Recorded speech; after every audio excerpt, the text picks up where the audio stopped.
I am having issues with my intelliChlor SC40 salt cell.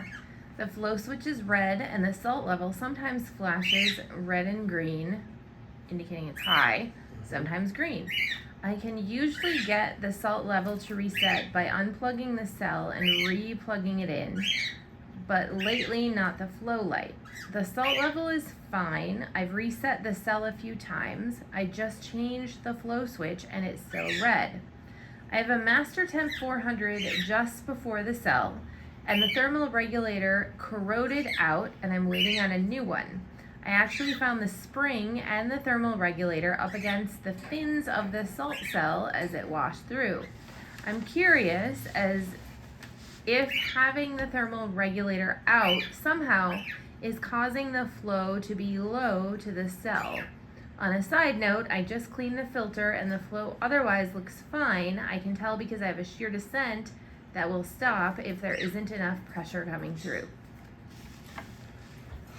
I guess I would first need to know how old the cell is. If this cell is 4 or 5 years old, likely it's malfunctioning and isn't going to work.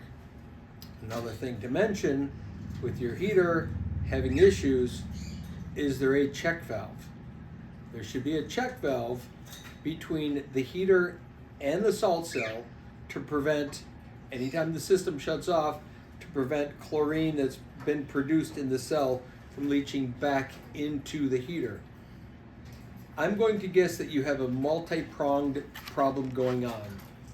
First off, if there's no check valve, you're leaching chlorine back into the filter, into the heater, causing the problems with the heater itself. That flow inside the heater is not going to affect the salt cell at all. It probably makes it easier because water can flow through the heater faster and easier and better without all that stuff in there. But for the heater to run properly, of course, you have to have all those components in. I'm going to guess, based on everything you've said, that two things have to happen. You need to put a check valve in to prevent your heater from being destroyed by the salt cell. And secondly, it's probably time to change the salt cell itself.